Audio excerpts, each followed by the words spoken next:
Y luego dice, tengáis que ser afligidos en diversas, ¿qué? Pruebas. Y se nos enseña otro principio. No todos somos probados en nuestra fe en la misma área.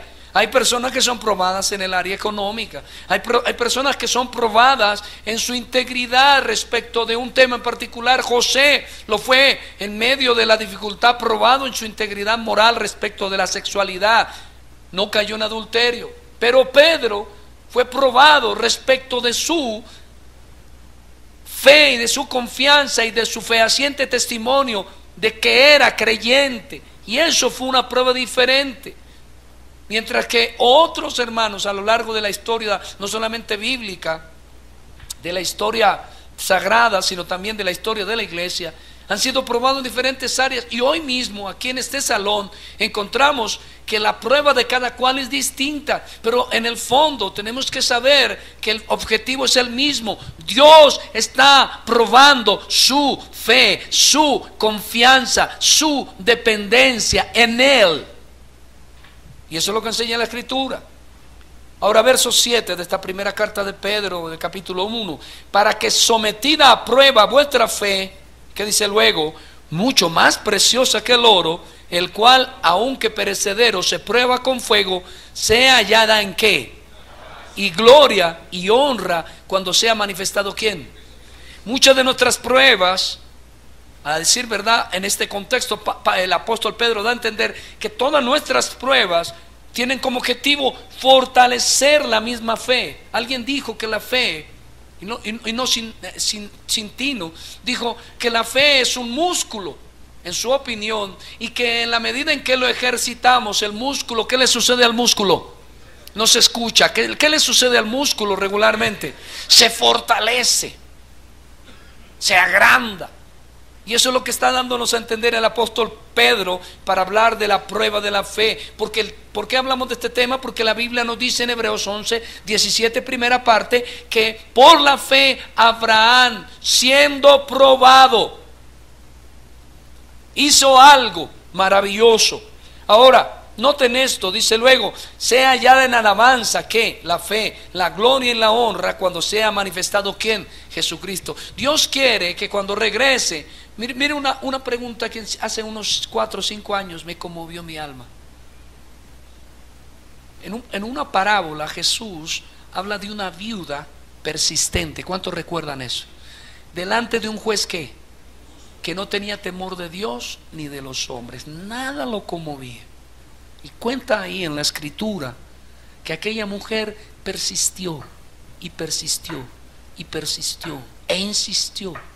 Y dice en la parábola, Jesús, al referirse a ella, dice que tanto persistió que aquel hombre que no tenía temor de Dios ni de los hombres se sintió abrumado, se sintió bajo presión y cedió más por la persistencia que por alguna bondad que tuviera. Y luego pregunta Jesús algo que a mí me conmovió hace algunos años: ¿será que cuando vuelva el Hijo del Hombre hallará fe en la tierra? Yo me pregunté en aquella época, Señor, de esta parábola, ¿cuál es el punto central? Y la mayoría coincidimos en que Dios está diciendo, persiste como la viuda. ¿Cuántos dicen amén?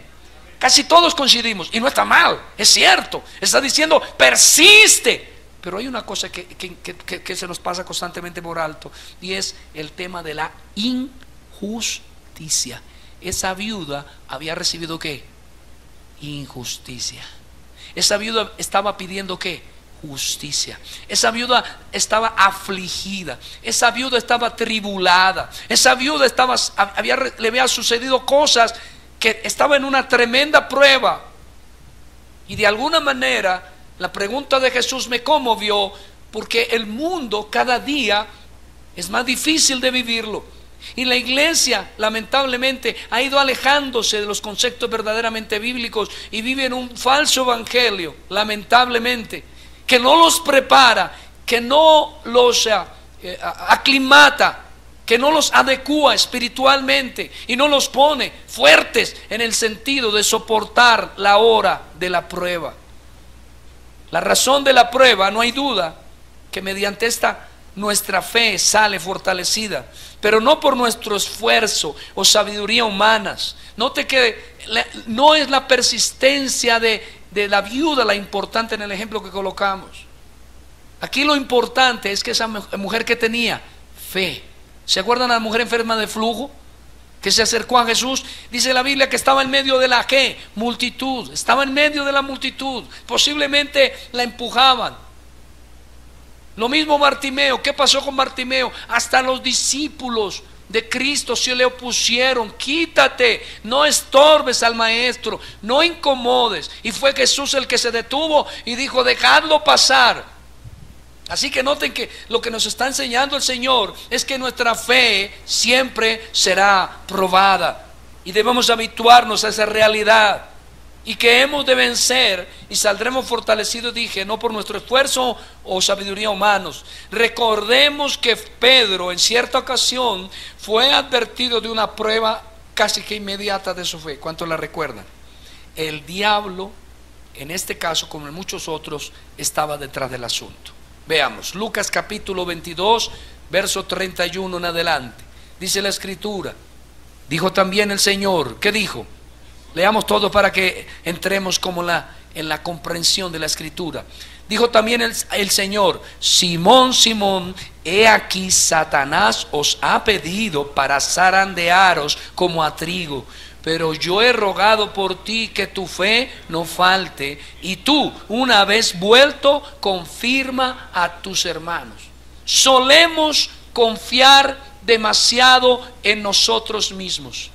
La prueba es más grande y más dolorosa cuando hemos puesto nuestra confianza en nosotros mismos. ¿Cuál era el sentido de Pedro constantemente?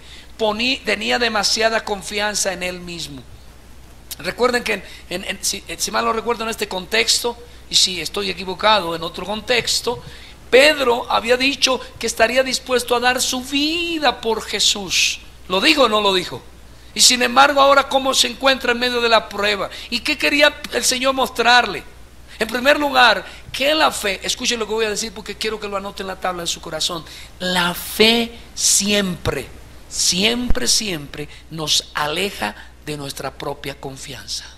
Siempre. Cuando usted está confiado, entonces diga: estoy apocándome en la fe. Cuando digo confiado en sí mismo, cuando usted está seguro de todo lo que usted ha pensado, entonces debiera correr al secreto y decir: Señor, ayúdame, porque tus pensamientos no son mis pensamientos, y del hombre es planear, pero Dios es el que endereza sus pasos. Es importante que usted revise diariamente su estilo de pensar y su manera de ver las cosas, porque es allí donde va a encontrar qué medida de autoconfianza hay en usted.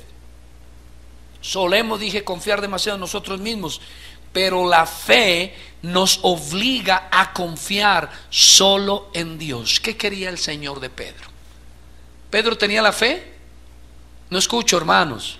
Pero por supuesto que la tenía, porque la Biblia nos dice que la fe es la que justifica, y en el pasado Pedro ya había reconocido que Cristo era el Hijo de Dios, y el Señor le dijo: eso no te lo reveló carne ni sangre, sino mi Padre que está en los cielos. Y dice la Escritura misma: nadie puede venir a mí, dijo Jesús, si no le he dado ¿por quién? Por el Padre. Así que Pedro era un hombre de fe, pero tenía la necesidad de crecer, de fortalecerse, mayormente por la tarea que tenía que desarrollar, nada menos ni nada más, como apóstol y profeta neotestamentario bajo el nuevo pacto.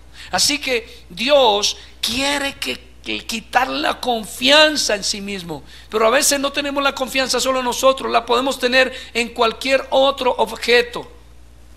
Y dije, la fe nos obliga a confiar solo en ¿quién?